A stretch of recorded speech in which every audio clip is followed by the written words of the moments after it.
Let's get started. Good morning, everyone. Welcome and thank you for joining our Returning to the River, More People, More Often, More Places webinar. My name is Sandra Miola. I am the director of the Coalition for the Delaware River Watershed. The Coalition is a network of more than about 150 organizations dedicated to advancing watershed-wide planning and advocacy for a cleaner and healthier watershed. And we're really excited about this morning because in the beginning of 2020, our coalition membership adopted a priority to amplify efforts aimed at achieving fishable and swimmable waterways for all communities through cross-state collaboration on surface water quality standards, among other advocacy strategies. And we're so thrilled to partner with several coalition members for this webinar. So we do have some excellent speakers lined up for you all this morning. We have Nathan Boone with the William Penn Foundation, who I'll turn it over to shortly. We have Andy Cricken and Carl Rusek with the Water Center at the University of Pennsylvania. We have Tim Dillingham with the American Littoral Society, Verna Harrison, who is a consultant with American Littoral Society and principal at Verna Harrison Associates. And last but certainly not least, Carol Collier at the Academy for Natural Sciences.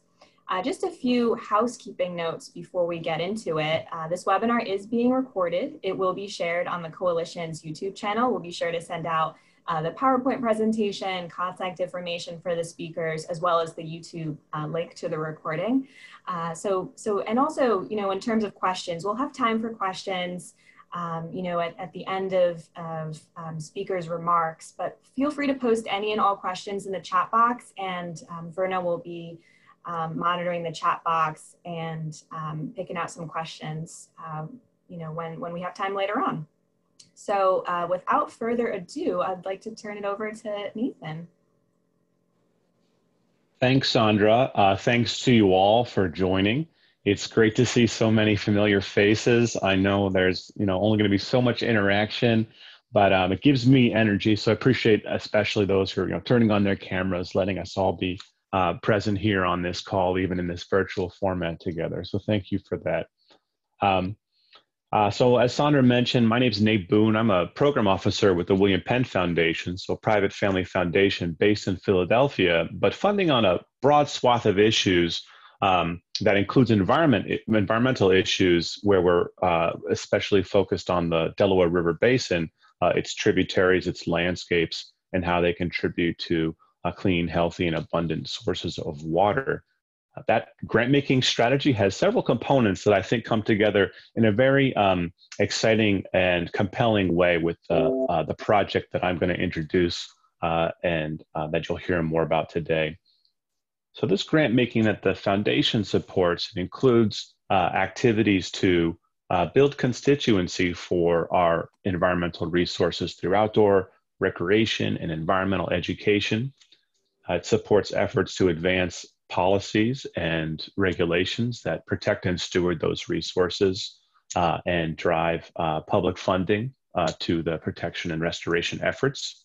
It supports work on the ground in real places to restore and protect those landscapes, to invest those dollars, both public and private.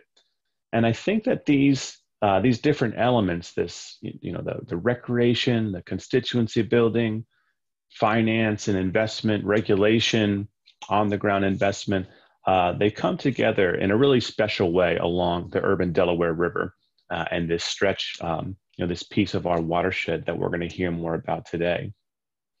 And part of what also helps me in reflecting about this opportunity and this project on in our urban waterways is seeing the transformation in how people are relating to their outdoor environment, especially in the urban context, as someone who also lives and works in Philadelphia, where this work is centered, or in the Philadelphia region where this work is centered.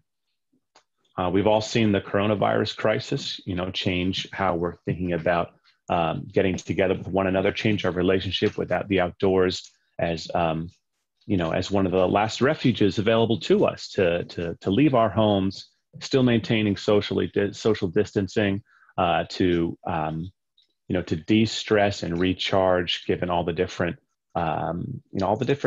challenges we're facing today, from the economic impacts to the pandemic, to the movement for Black lives and struggle for racial justice, there's just a lot more reason than ever to take advantage of the solace that our community members are finding in those outdoor places. And that includes our majestic Delaware River waterfront, which I think tends to be the focus for this conversation. Border between New Jersey and New York, Camden waterfront, Philadelphia waterfront. Lots in the news there recently with all the redevelopment activity that stretch of water is making possible. But it also includes the tributaries to that urban waterway, the Cobbs Creek and the Tacony Creek. These neighborhood parks where our neighborhood watershed parks are providing another kind of opportunity for residents, many of whom are simply never going to make it to the main stem Delaware's edge. That's really their own piece of wilderness, even within the confines of a highly urbanized environment within the city. The rivers and streams are offering that little bit of wilderness and that bit of nature for residents.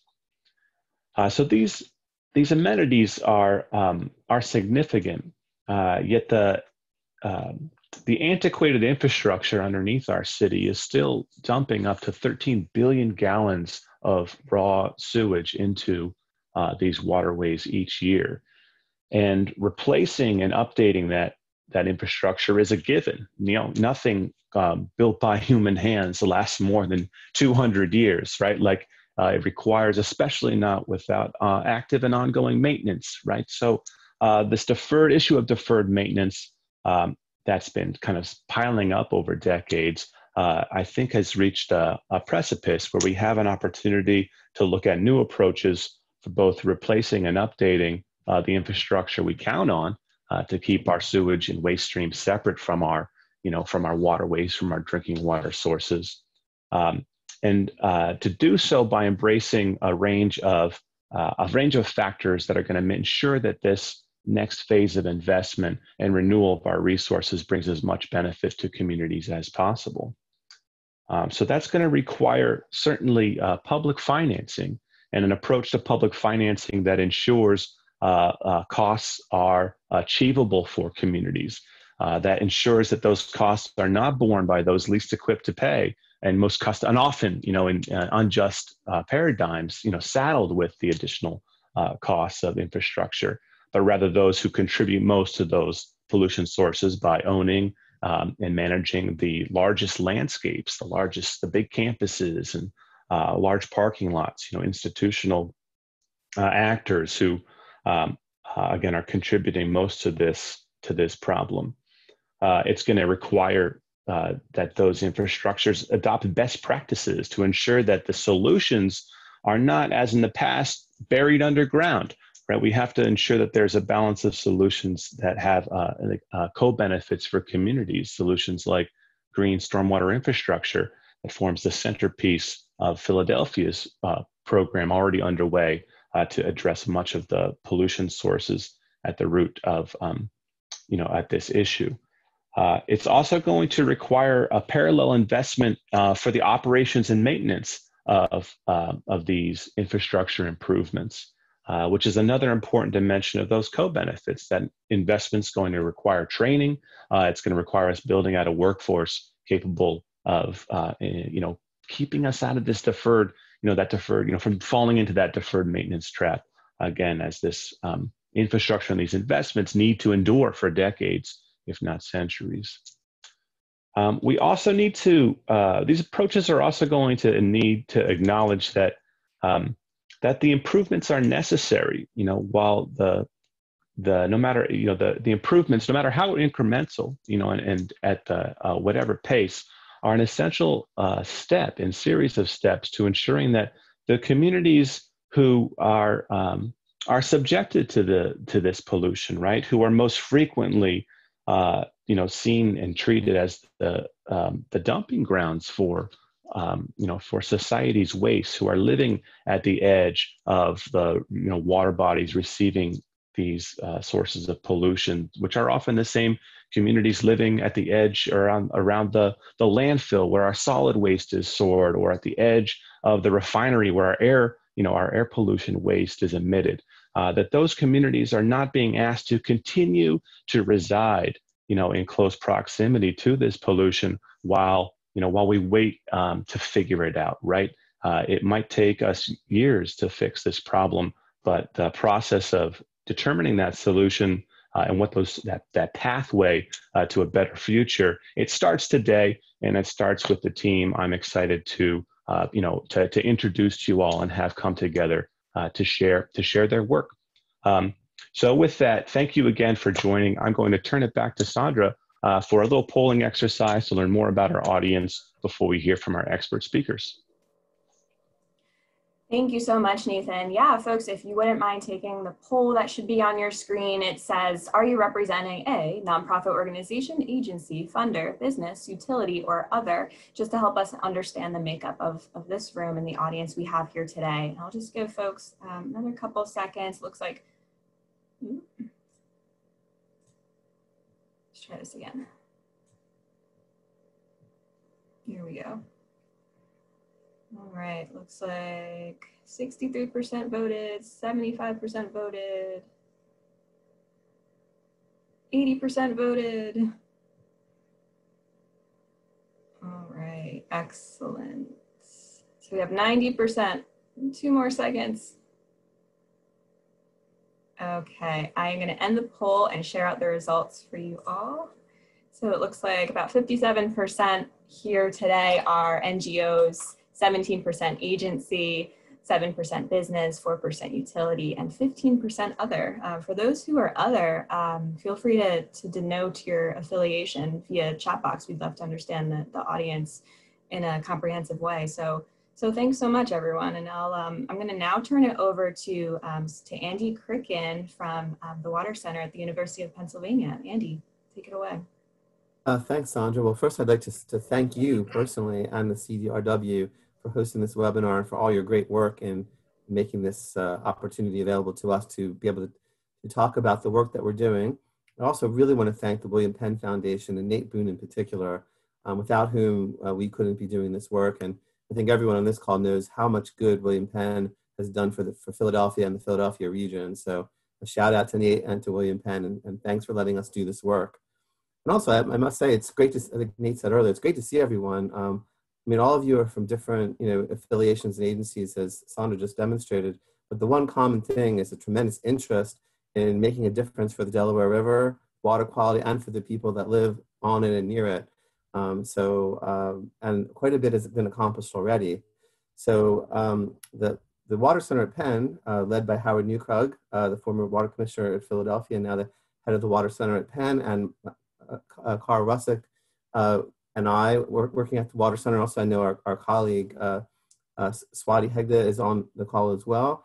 We have received funding from the William Penn Foundation to undertake a study to look at a roadmap for restoring or improving water quality in the Delaware River and our stretch of the Delaware River. Next slide, please.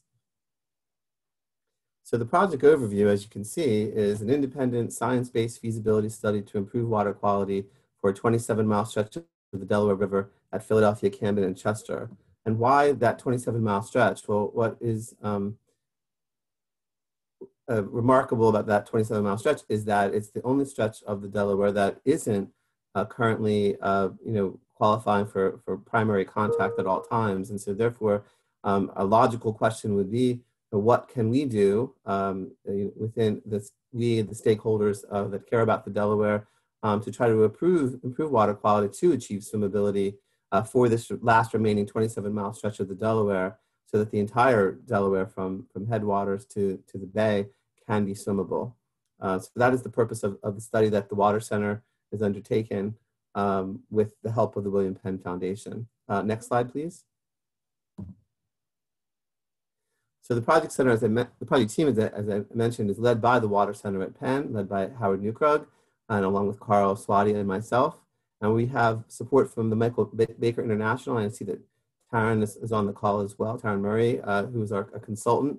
They're assisting us. And we're also very lucky to have an advisory panel that is assisting us as well, including representatives from Drexel University, the Academy of Natural Sciences, and particularly Carol Collier, the former head of the Delaware River Basin Commission, who will be speaking later, and has been a tremendous thought partner and advocate for the Delaware River throughout her career, as we all know.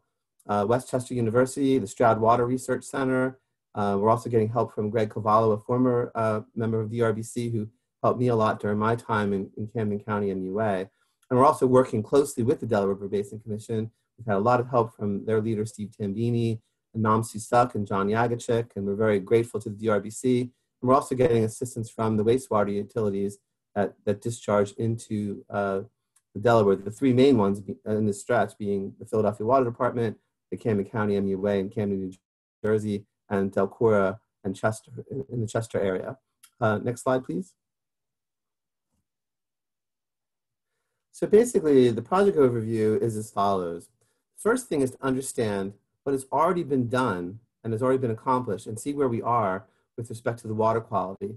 When the Clean Water Act was passed in 1972, or prior to that, this zone of the Delaware River was very much like a dead zone. And quite a lot has already been accomplished. And although there's more work to be done, and that's what the purpose of this roadmap is, I do think it makes sense to take a moment to just to stop in our busy work to move things forward, to just look and see how far we have come already. I want to, again, put a shout out to Philadelphia Water Department for what they've done, especially under Howard Newcomb's leadership. The Green Rivers Clean Water, the Green City Clean Waters program, which is one of the most innovative programs in the entire water sector. The combined sewer problem that Nate alluded to earlier is a significant problem for many cities across the country, and the solution that Howard and the PWD have adopted to not only solve the problem but also green the city and bring all these amenities, including green jobs through the Power Corps program, is just amazing. And so quite a bit has been accomplished already. Also, the wastewater treatment plant has been upgraded, and there have been improvements, significant improvements in water quality, thanks to the work by Philadelphia Water Department.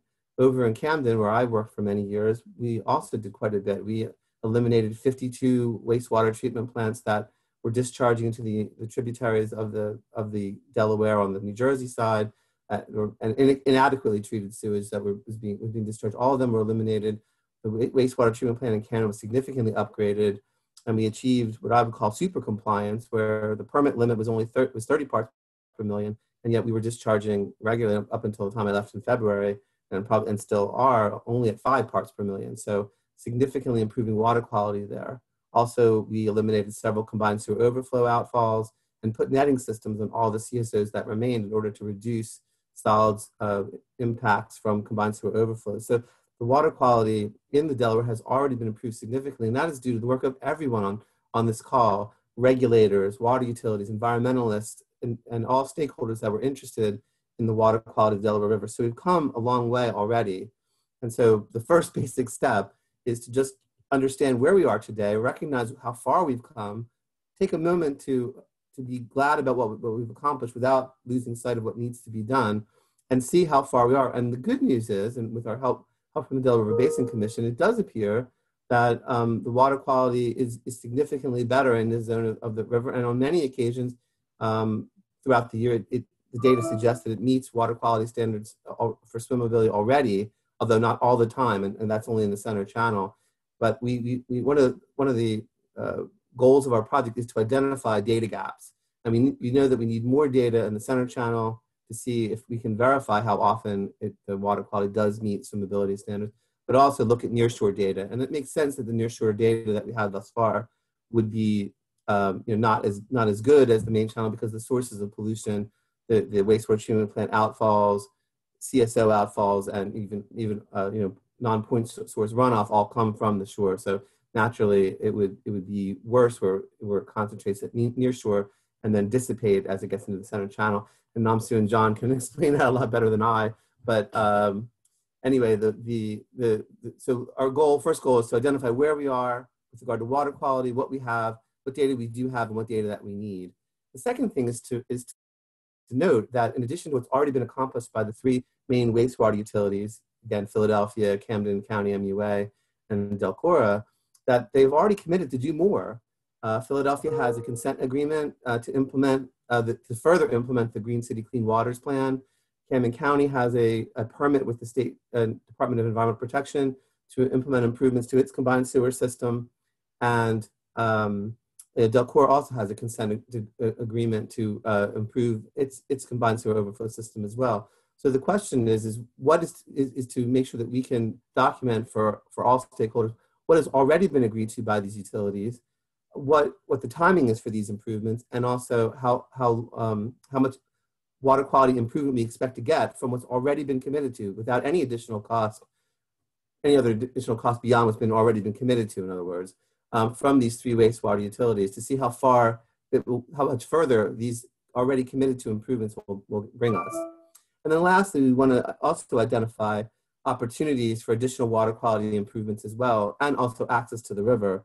I mean, such opportunities don't necessarily need to cost more money. Again, it could just be more opportune sequencing of what has already been committed to, such as doing something that was planned for later in the consent agreements or permit requirements, and doing it sooner because it might have more water quality impact, especially with respect to swimmability and access to the river. Also, funding innovations could actually make projects less expensive, such as Philadelphia Water Department's stormwater fee, and Chester, I believe, also has a stormwater fee that reduces the cost, the burden to ratepayers, which again makes the project more affordable. So these kinds of innovations could be adopted elsewhere and make projects more, water quality and project improvements more affordable and more feasible. Or use of additional funding like Camden's use of the state revolving fund, or the relatively new funding from WIFIA, federal funding that again could make projects more affordable. And also there may be low-hanging fruit opportunities as well. The entire project may be very expensive, but it won't be a monolithic project to restore water quality in the Delaware. It can be phased off or siphoned off, and there could be some low-hanging fruit, relatively cost-effective opportunities to achieve localized water quality improvements, and our study will be looking for those opportunities. Lastly, I want to say that, and Nate did allude to it already very well, one thing that is very important to us, and it always has been, but especially so in light of events that have occurred this year with regard to social justice and racial equity, is the importance of equity on the river. We want to make sure that what we do is actually beneficial for the people that live here. So our goal is to balance, or strike a balance between providing opportunity for and access to the river, which is important to do, without unduly burdening ratepayers, especially those, as Nate said, that low-income households that have the biggest difficulty with paying. So our goal is to find opportunities to improve water quality, improve access, and do it in a cost-effective way. So with that, oh, I'm sorry, one more slide. Next slide, please. So that is what the study will do, and here's what the study will not do. We aren't going to be advocates for a specific path forward. Our goal is to develop a roadmap for all stakeholders so that people can see a menu, basically. Here's where we already are, number one. Number two, here's what's already been committed to. And here's what could be done, along with corresponding the cost of each option. And it's almost like a menu. If this were to be done, it would have this sort of water quality improvement and at this cost. But we do not intend to advocate. As the slide says there to the left, we intend to describe but not prescribe. Our goal is to make sure that there's knowledge and information available to all stakeholders, a common set of knowledge, so that we can all agree that this is what would have to be done and it would cost this. And then there can be a consensus, hopefully, among stakeholders and decision makers about what to do. But at least they'll be discussing on a common basis of knowledge. The Water Center at Penn will maintain neutrality, and our goal is again to describe, explain, but not prescribe. And as we'll also be sticking to the facts. So with that said, I'll turn it to my colleague, Carl Russick, who will explain the program in much more detail. Thanks, Carl. Thanks, Andy, and hello, everyone. And I echo everyone's, Andy's sentiments to thank everyone who's together for this call. I've been working with Andy and with Howard essentially to manage the project and bring together a lot of really interesting skill sets that hopefully can help move this vision, this roadmap for the Delaware forward. It's broken up into a number of discrete tasks. We've got to eat the apple one bite at a time, if you will. And I want to state the overarching idea. This is a water quality study, but in order to understand where we need to focus that, we need to first set the stage and understand, what is the existing use and recreation? What does that tell us about where there is currently recreation going on? And also, second, what is our current state of knowledge? There is a fair amount of data out there. Of course, it's not nearly enough data. There'll never be enough data from a scientific standpoint, and more data is better. But we want to understand, what do we know from all the various sources of data that are out there, and what's the existing regulatory landscape. The third step that we'll be doing in conjunction with Michael Baker and interacting with a number of the regulatory and utility stakeholders is understanding what's available to us as far as enhanced modeling and monitoring and modeling tools. Excuse me. This is a pretty complex system. The ability to predict what the water quality is going to be in a particular spot is a challenge, but there are tools available to us, and we need to understand exactly what data we'll need to be able to effectively use such a tool. That enables us to really move towards, this study will not deliver a predictive tool that can be used in any given day to tell what the water quality is, but we're going to be assembling the information and understanding what the data gaps are, so that such a tool is possible in the future. And then the final piece is, as Andy said, generating what we're calling a roadmap for the Delaware. We're not telling the stakeholders and decision makers exactly where they need to go, but we'll have hopefully a clearer understanding of what the options are and what they look like. Next slide, please. As far as how that translates into project engagement, we've got each of these tasks that we will be developing an interim deliverable for. We're actually finalizing the first deliverable about the state of recreation that I mentioned. And we'll be working closely with the advisory panel that Andy mentioned in one of his slides to basically make sure we're getting this right. We don't want to drop a thick final report on everyone's desk only to find out that we missed something very key in the early stages. So this will be stops along the way. Once we're going through the advisory panel and getting their input, then we will work with Tim and Verna and Andy and Carol and other members of their group to basically solicit input from key stakeholders, again, to get input for these various steps. And once we get that input, we will work to and this is largely to make sure we're getting it right and we're not missing any key information that can be rolled into the path forward. So, stakeholder engagement is an important part of this process. Next slide, please. With respect to the project timeline, we've got multiple tasks underway right now, and we'll be working with our advisory team on that first task in the coming weeks, and then sharing the results of that conversation more broadly. The final product, where we hope to present a roadmap to the broader stakeholder community, has us putting a draft together in late spring and into the summer, hopefully July, for a final deliverable. Just so you guys know that we'll be talking to many of you at several steps along the way with a final report for July. Next slide, please. Just to give you a sense of what we're confronting as we work to do the technical work. These are some of the key challenges that we're dealing with right now. One of the important points that we're working to manage, bacterial data is by nature very complex. You've got multiple types of analysis that have been done over the years. There's a tremendous natural variability in the analysis. And so the data tends to be very, very fuzzy, if you will. So it requires generally more data than if you were dealing with another analyte.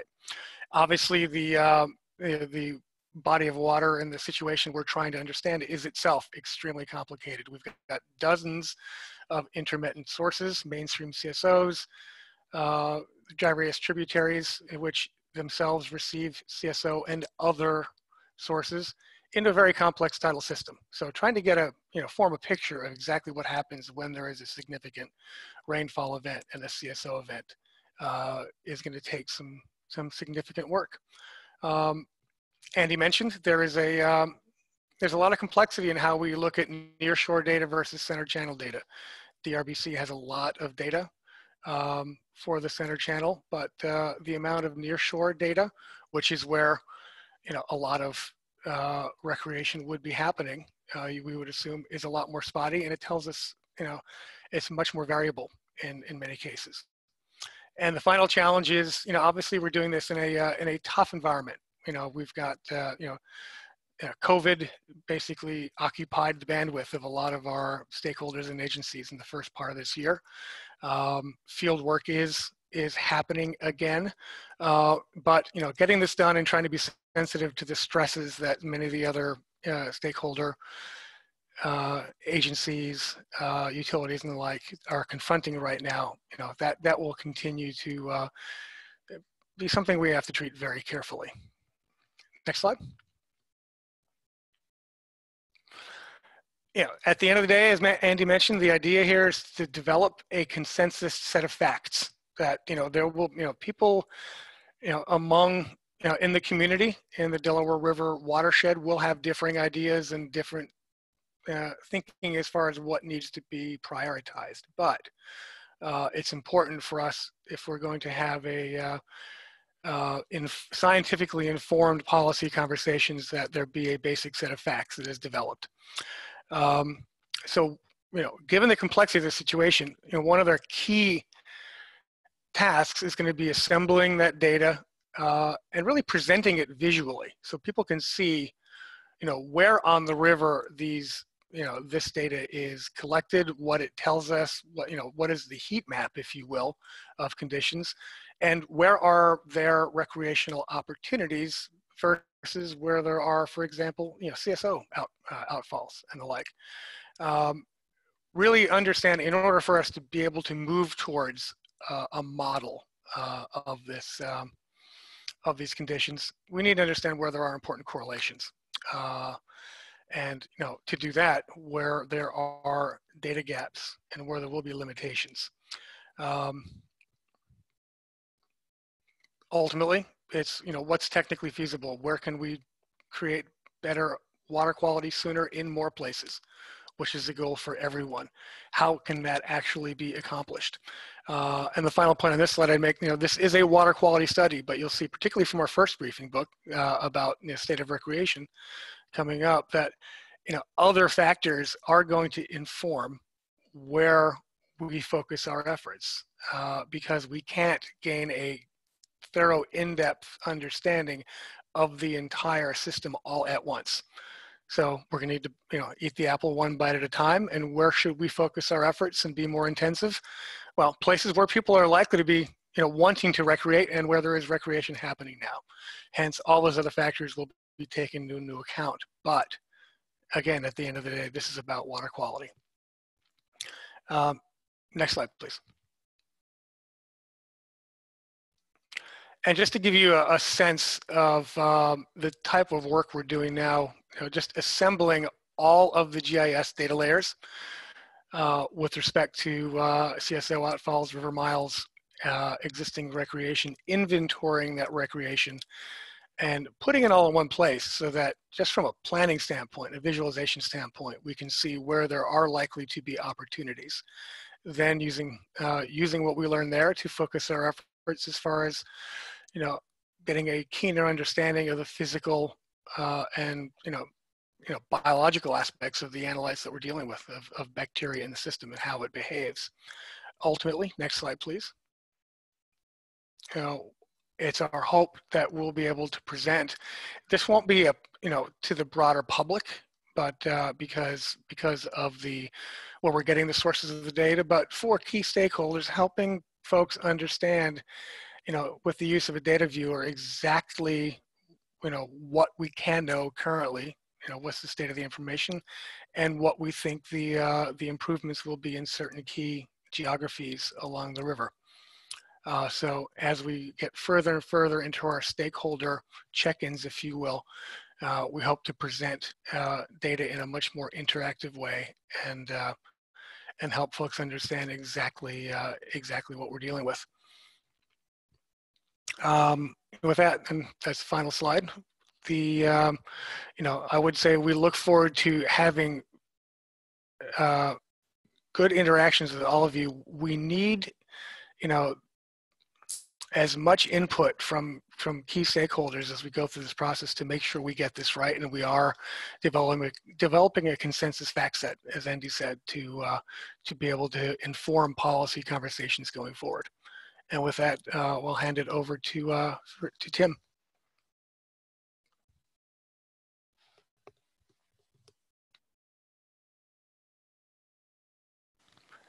Tim, you're on mute. Okay, sorry about that. Those are my best words of the whole presentation too. So anyways,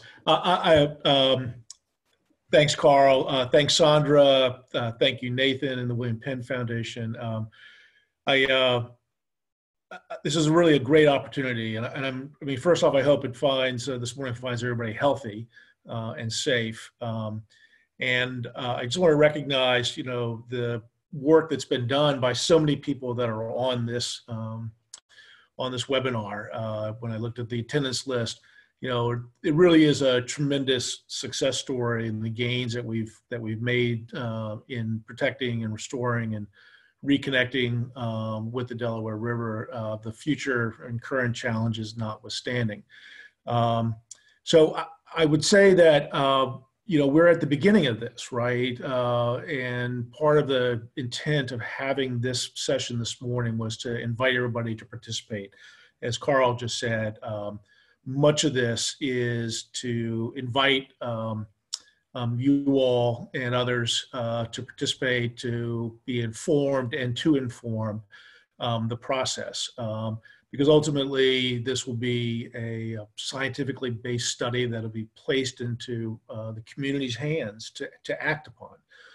So the better informed it is by our thoughts and our goals, the better. I just let's see. Let's do the next slide then, please. I also just want to touch back on Nate's earlier point about the broader context we have in this, which is what really excites me about this work. That I think we have a really a generational opportunity to reconnect people with this river, and in so many ways and for so many reasons. Being able to be out on the river, being able to avail ourselves of its resources, its opportunities, but also to connect kids and communities that often have not had that access. There is absolutely a tremendous question of equity here, right? The Delaware River is a tremendous, beautiful resource, and this is the 27-mile section of it which is not swimmable, not available to us. And there have been, as I said, lots and lots of great work to bring us to that point, but the work's not done. And the inequity of that is striking on a very, very broad scale. People are coming back to the river, right? We see it all the time, increasingly sort of an organic movement, if you want to call it that. Not that they've ever completely abandoned it, but I think there's a renewed focus on the role that the river can play in our lives and its connection to our communities. And then lastly, there's a tremendous economic opportunity here, particularly for communities that need that economic development, that economic boost. The American rivers published a report that had tremendous documentation about how clean rivers can be the economic foundation of strong and resilient communities. And I think there's great wisdom in their observations and from around the country that should lend us confidence and support as we undertake what admittedly is going to be a very, very difficult task. Next slide, please. I want to recognize again, as Andy did, as Carl did, that the river has greatly improved, and everybody from the federal, state, local regulatory agencies, the DRBC, the utilities themselves, and obviously the citizens and the communities and the citizens organizations, environmental organizations have all worked so hard on so many different aspects of this challenge to great gain. But there clearly is work still to be done, and that we should undertake that to improve the water quality with all the societals and economic benefits that come along with it. Particularly again, a clean river could have a tremendous benefit to economically disadvantaged communities. And we have a moment where we see redevelopment happening and people turning back to the river. And I think we need to capitalize that and leverage that to clean up the remaining sources, to use that private and public investment that's going on to create new opportunities for recreation and economic growth.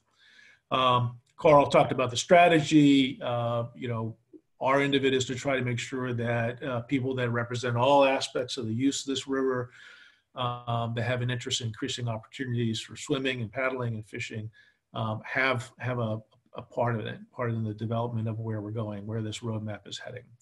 Next slide, please. I just put this up just as a visual reminder. So we have a picture of folks actually out on the river. These are our colleagues at Upstream Alliance leading a trip by Graffiti Pier, which I understand is now in the process of being improved and putting back into the public domain, just as an example of people on the water and some of the great work that's being done to get people back to the water. Next slide. This is how we think about our goal, promoting fair and equitable opportunities to get more people more often in more places, swimming, fishing, paddling, and enjoying the river. That's ultimately what this work is about for us. And we're very heartened, I guess, to know that there's going to be a strong scientific base for that effort developed by the Water Center as we go through this process. Next. Again, I love this slide because it makes me think of Washington crossing the Delaware because of the adventure of the voyage canoe. But these are kids from Urban Promise, against a backdrop of some of the traditional and present commercial traffic, just to remind us that there's a lot of people that use this river, and that there are both new uses coming on as well as traditional uses. And while those challenges of coexistence are always complex, they're not insurmountable.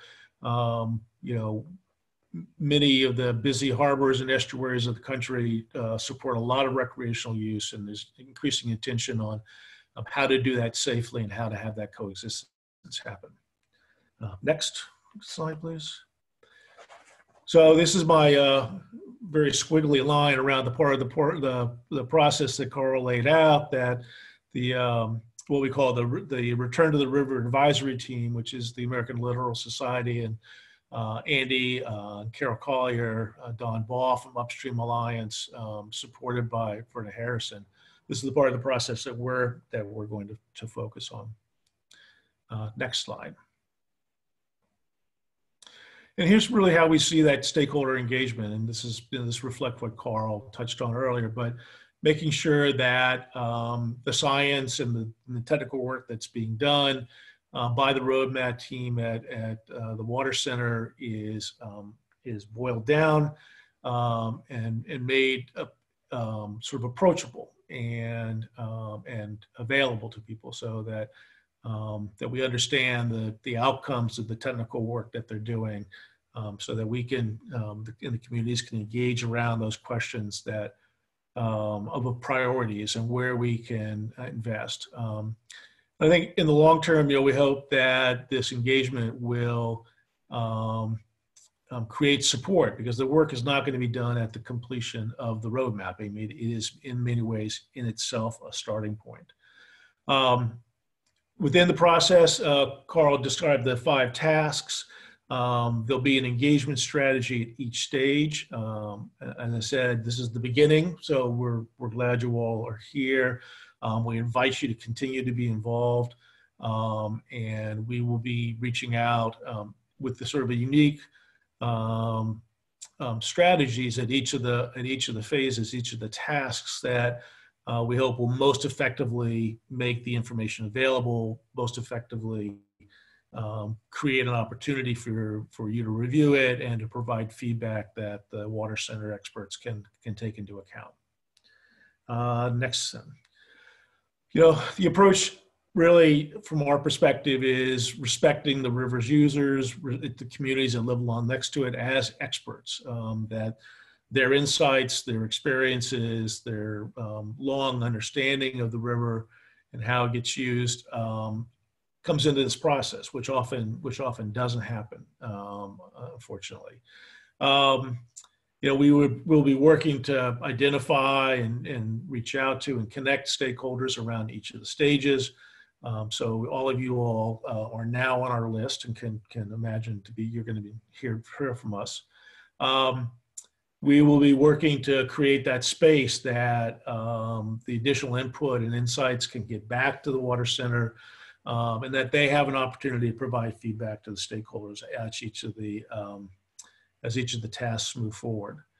And then lastly, and perhaps most importantly, as an outcome of all this work, is that we want to build the relationships that can support and carry forward, so that as additional information needs to be developed, as the strategies need to be refined, as the roadmap needs to be implemented, this community of people that has been so effective in the conservation and restoration of the river in the past, the communities that live next to it and the people that use it are all involved, and that it's an ongoing relationship that will carry forward into the future. Next slide, please. And I'm just going to end with this picture of Mayor Moran from Camden. I met him on an Upstream Alliance trip on the back channel on the Camden side. And he tells the story about growing up and being disconnected from the river and not having it being part of his life.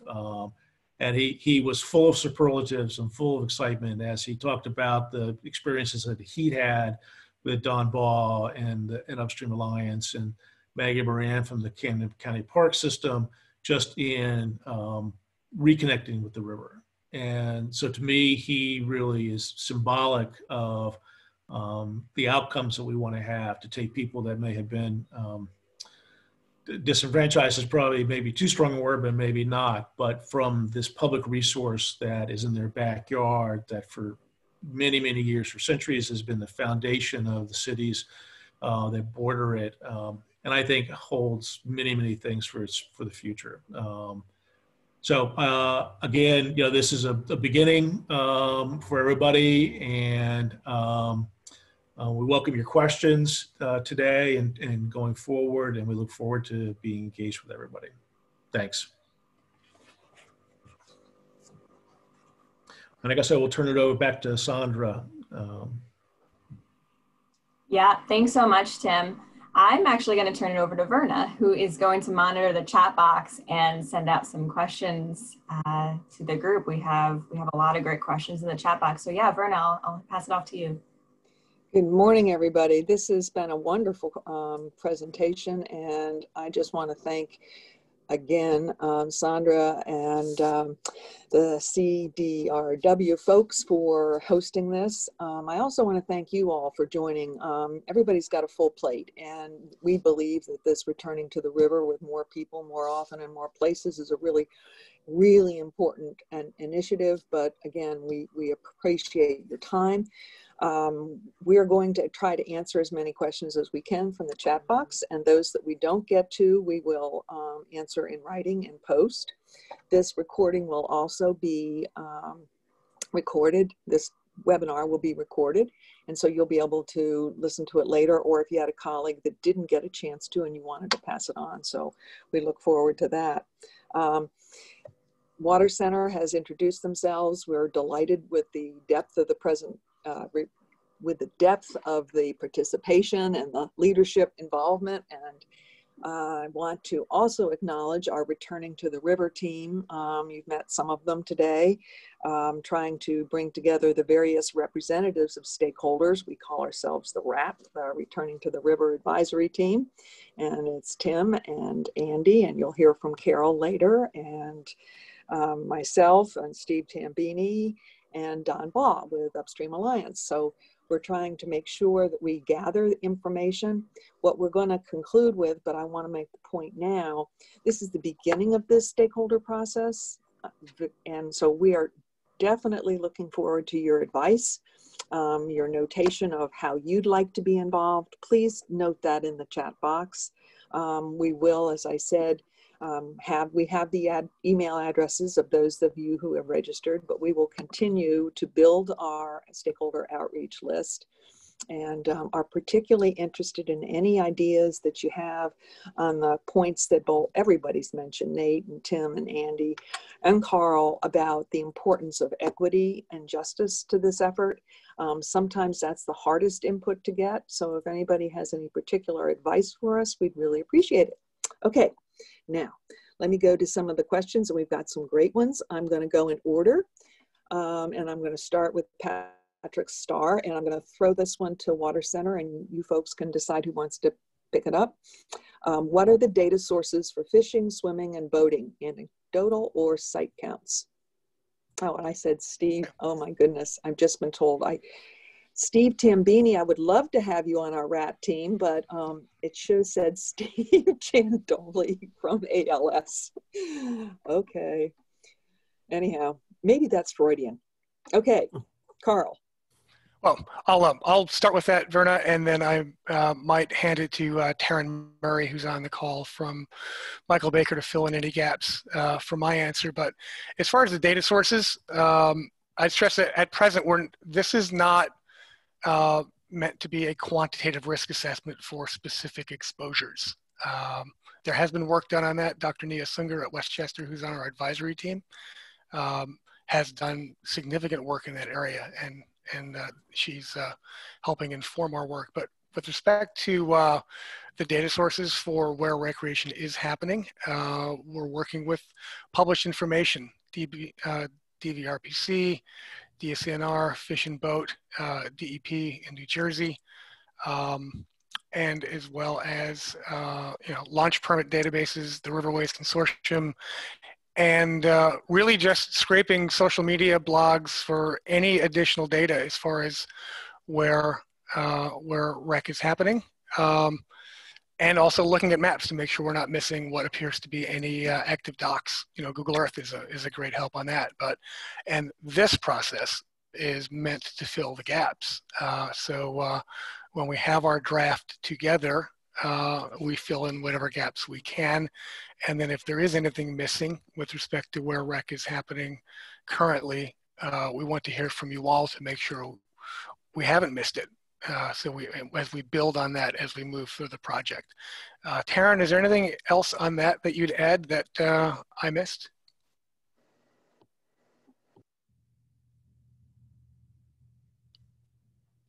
Sounds like she's not able to step in, but and if there is anything specific on that, and in our draft report we'll be enumerating.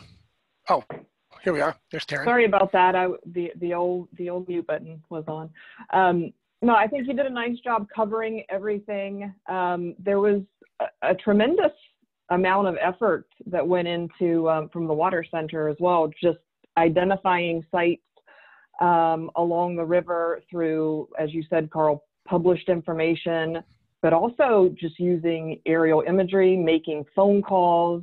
Some of it was anecdotal information, and trying to really figure out what the known uses or what the suspected uses were that occurred at each access point. And so, yeah, we've started to create, I feel like, a fairly comprehensive geospatial database, but it continues to grow and evolve, and we fully expect additional input and information where that database is concerned. And then, Carl, if I could add, go on, Vera, please. I would say, if I could add, there will be a stakeholder webinar that you all are going to put together that will have a little more information on that, so folks can take a look at it and see, would they augment it? Yeah, I mean, the first thing everyone's going to do is open it up and make sure they're on there, right? And with the things that they know are on there. So from a credibility standpoint, we want to make sure we've got as broad a base of input as we can muster. Okay, let me go on to the next question. This one is from Adam Hyman from Resource Media.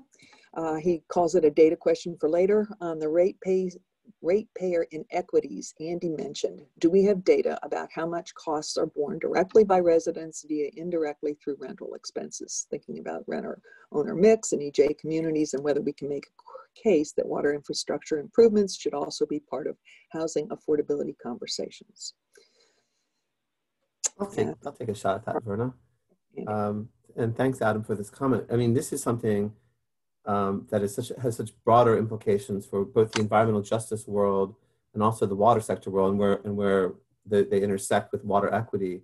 And the fact that renters often, are not thought about sometimes because they don't get the water bill or the sewer bill, but yet they're impacted by affordability questions just the same, because the landlord may bake that into their rent. And affordability is especially an issue across the water sector now because of the COVID situation, and with shutoffs being temporarily, have a moratorium temporary across the country in many places. But when the emergency finally, hopefully soon, subsides, what will happen to renters? So I think in general, this is a concern for the whole water sector, and this particular project is a sort of subset of that. What I would say is that our view is that we all want to find water quality opportunities that are also affordable. And that's, I think that's a guiding principle of what all of us are thinking about. The Water Center, through our RAT team, William Penn Foundation, we want to achieve water quality, strike the balance between achieving water quality improvements without unduly burdening ratepayers, and that would include renters as well. But if we get the right balance for homeowners that are paying the bill, and it will also be presumably the right balance for renters as well. But we aren't ignoring them and are thinking about them in this issue, as well as other issues in the water sector.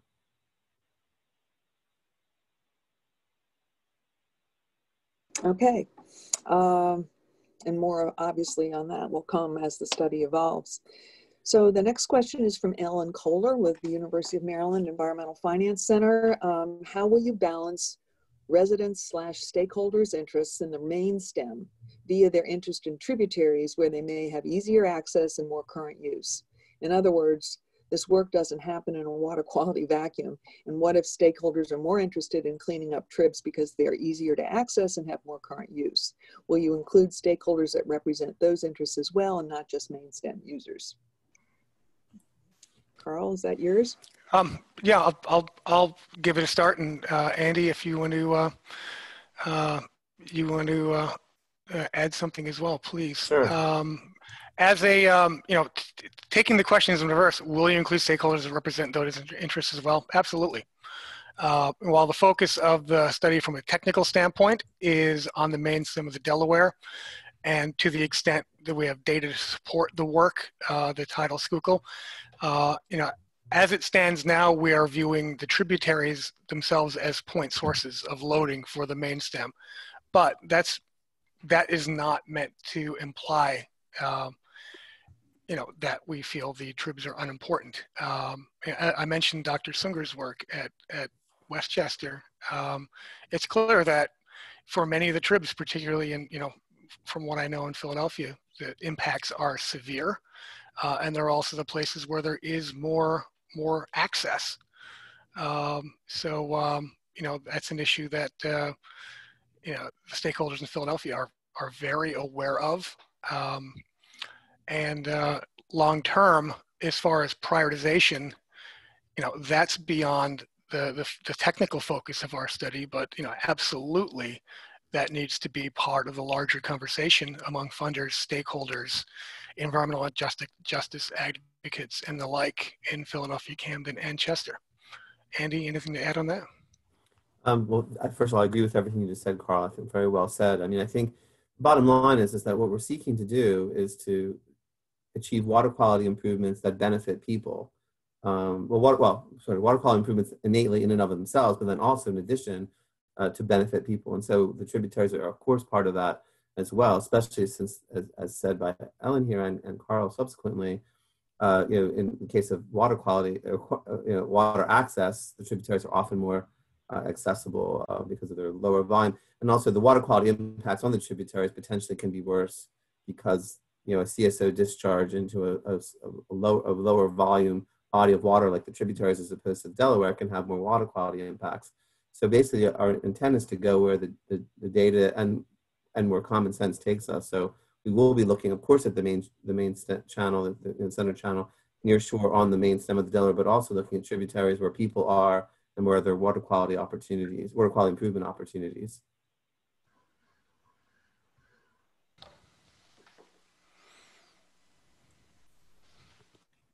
You're muted.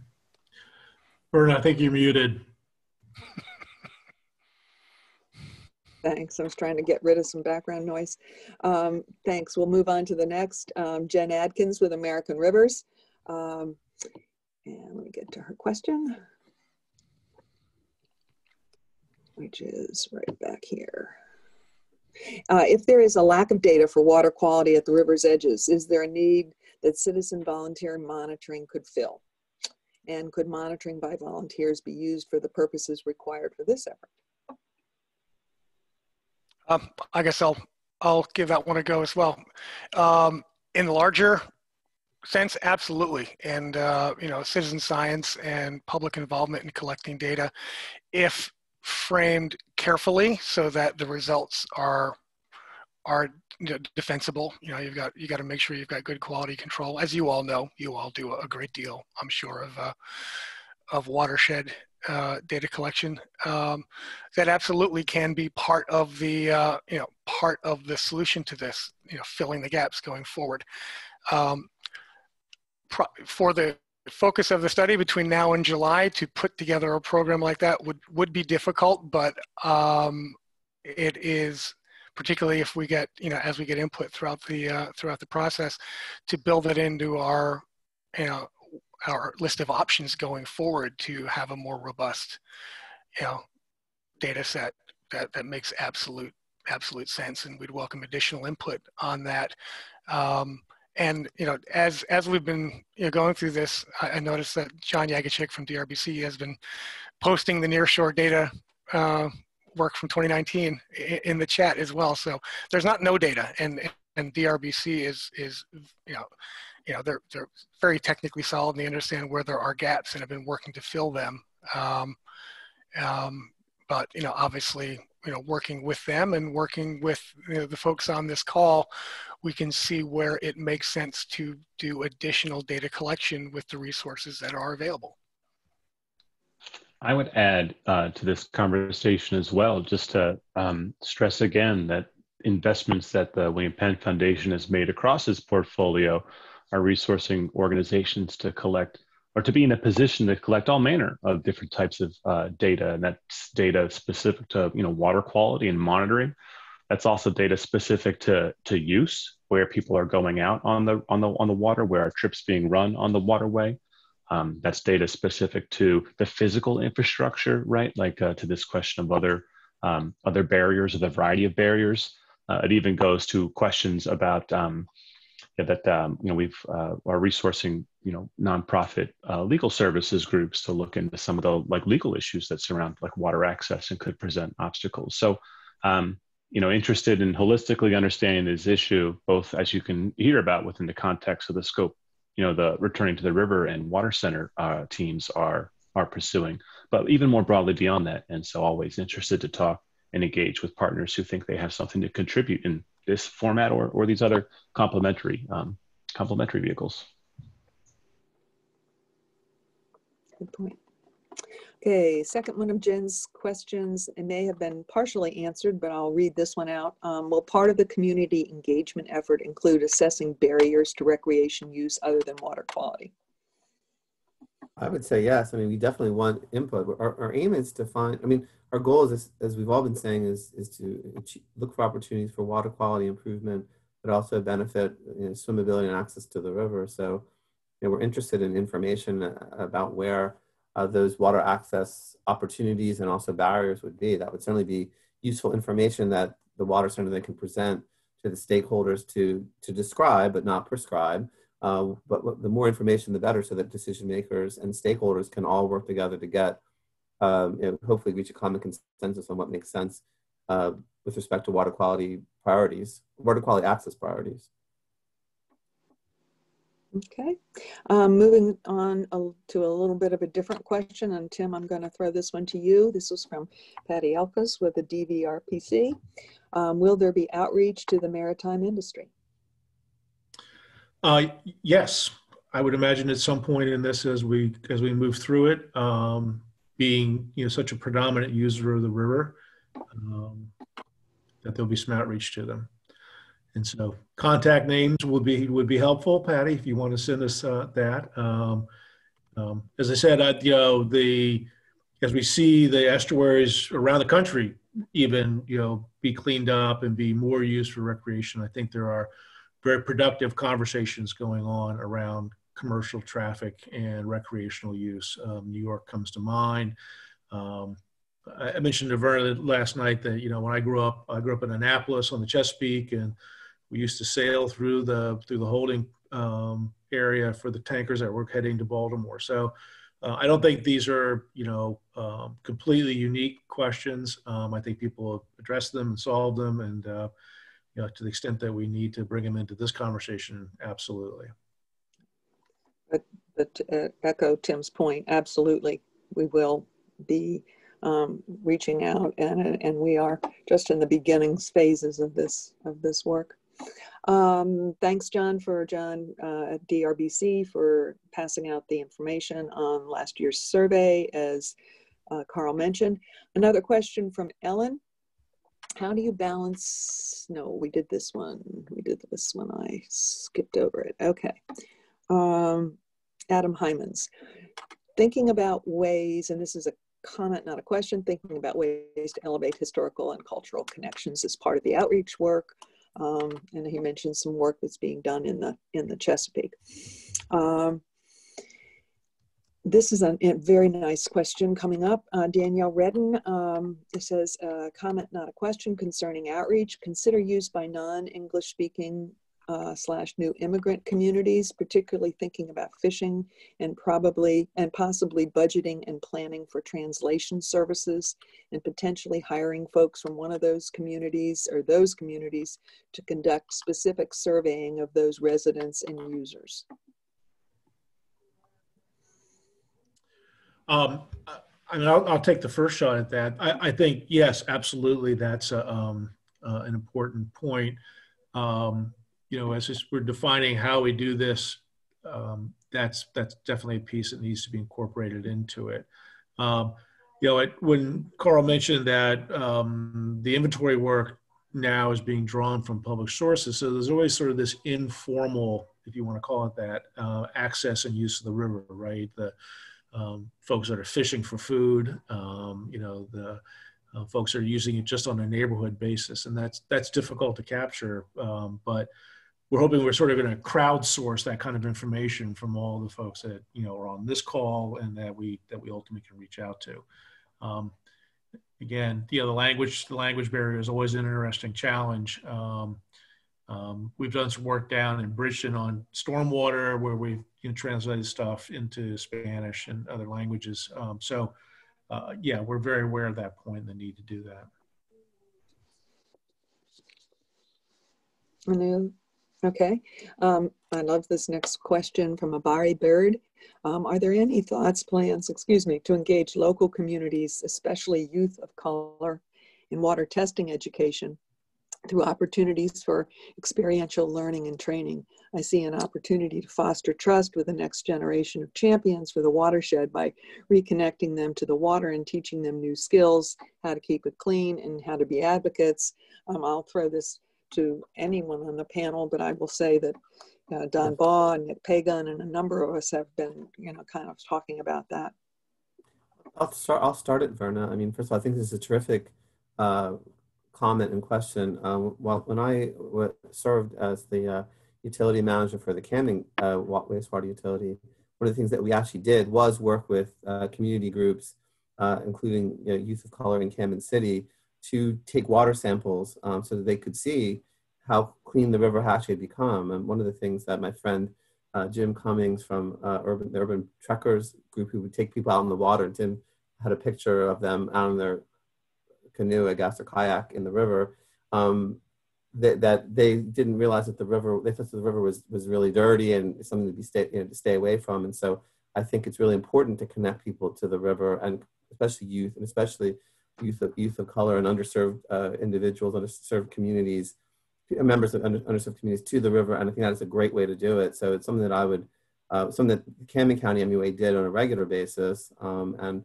we would certainly encourage the water utilities to do that again. We'd love to work with community stakeholders to try to do that again. I know I see my friend Brian Duvall too from the Aquatic Academy in Camden, and he has also been very active in getting Camden youth out to the river, and with regard to, and including testing for water quality. So I think that's something we ought to do, and something that we collectively could help to affect with our partners and friends at the water utilities.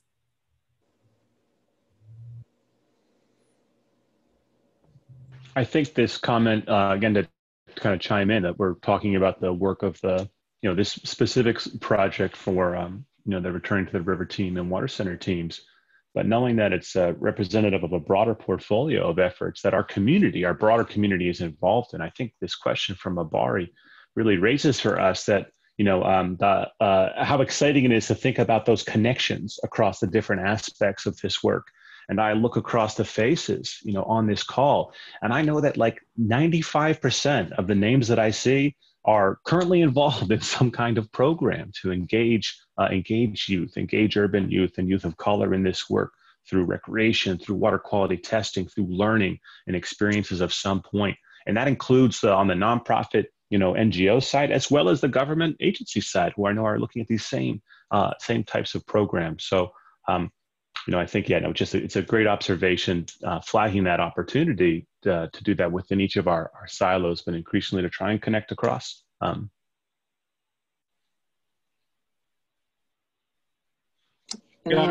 just going to add, Nathan beat me to the unmute button.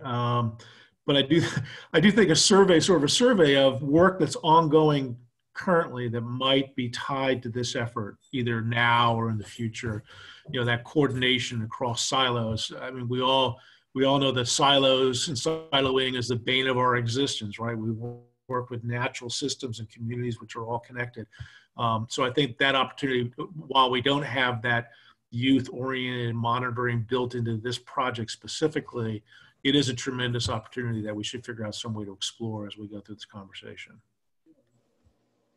One possibility too, just quick, is that both, first Philadelphia set up the Power Corps program, in which underserved, and opportunity youth get an opportunity to work on green infrastructure while getting paid. And I think, I again tout my friend and colleague Howard Newcroft for setting that program up in Philadelphia Water Department and helping me replicate it in Camden. And so far, thousands of opportunity youth between 18 and 26 have gone through the Power Corps program in Philadelphia, and hundreds in Camden, because of course Camden is smaller.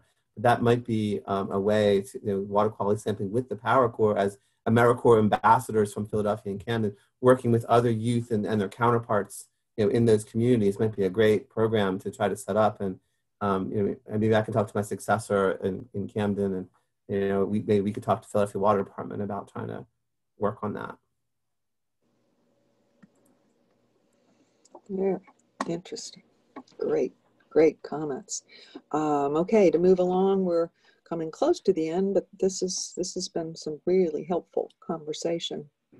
John Yedjich, I appreciate your note about a contact from the Maritime Exchange. We will definitely reach out to her. How about any last questions? We are going to turn it over to Carol Collier for some closing remarks, but we have a couple more minutes if anybody has anything they want to offer. And while you're thinking about that, we'd all really appreciate if you just on your way out put a note in the chat box about your interest in further engagement with this effort and in what capacity. And I'm taught you're supposed to wait 20 seconds when you ask a question to see if anybody will answer. It's a long time. Stop counting 8. Okay, that's 20 seconds. So, Carol, I'll turn it to you. Thank you, Verna. And thank you, everyone, for being on this webinar with us.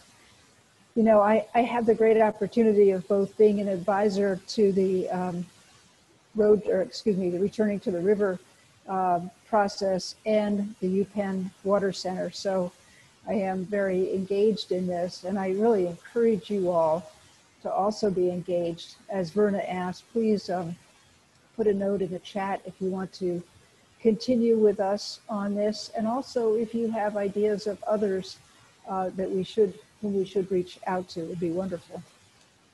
So just to summarize, you know, we have 2 efforts here. One by the University of Pennsylvania Water Center developing a roadmap. So this is the science-based, here are the facts, ma'am, if you will, baseline that can be used by interested parties as well as decision makers. Not looking to direct policy themselves, but providing the information that can be used by others.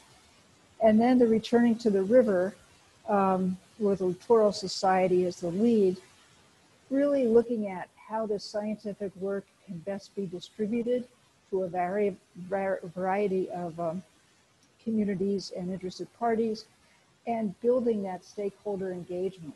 You know, who's really using the river now?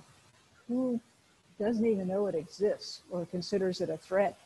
And how do we turn it to helping people understand the great value of recreation that we have in this stretch of the river? And of course, as everyone has said, there are many partners that are involved with us.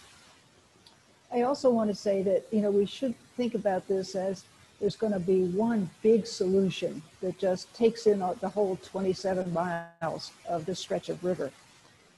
It may start with being focused on specific areas where there's current use of the river for primary recreation, or there's low-hanging fruit and we can make a difference in certain areas. And I'm sure it's going to be a mixed set of solutions, not one. And so the idea of both these projects is to end up with looking at solutions that are both feasible and affordable. And that's where we really need your help to stay involved with this and give us guidance.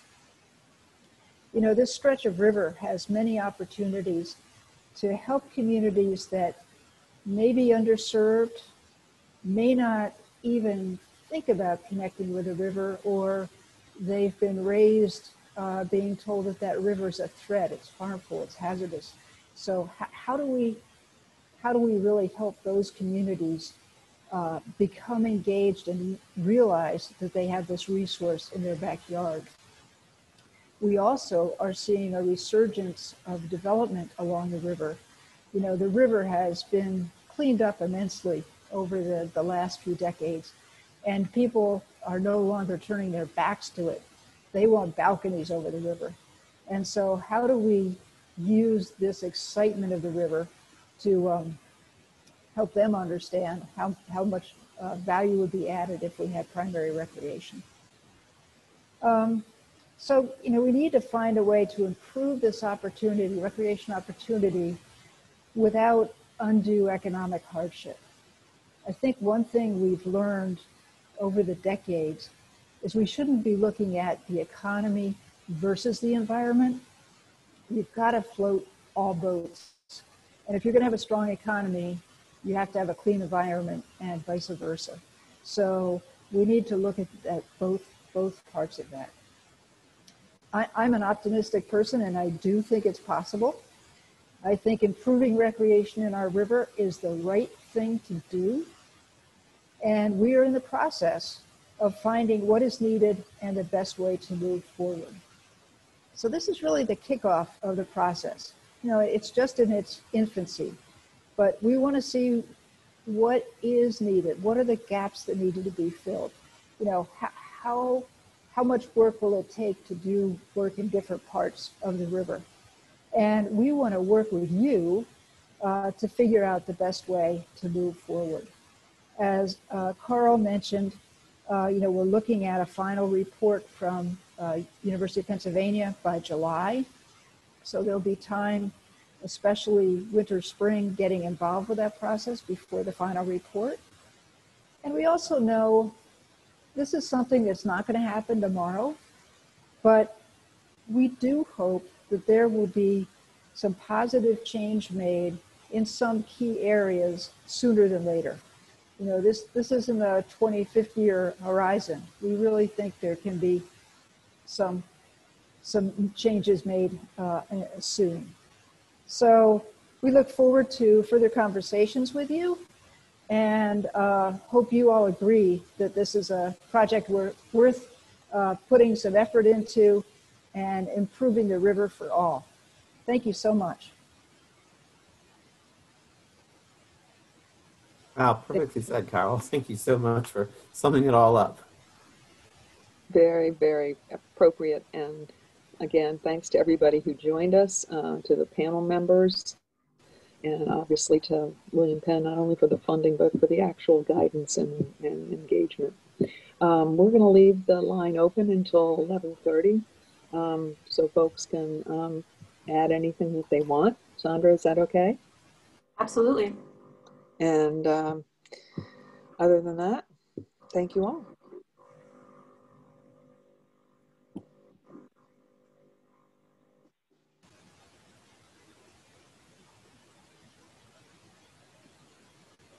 I should get music or something now.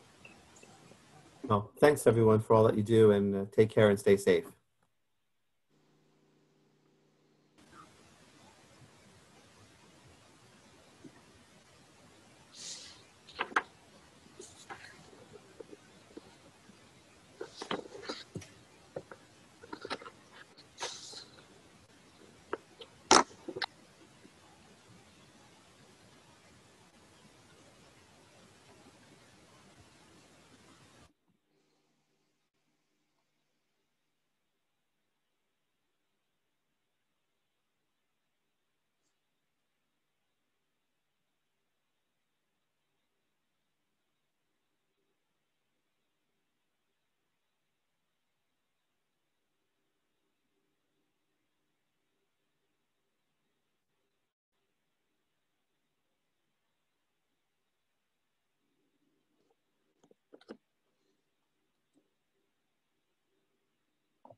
thanks to those of you who've put your interest in the chat box.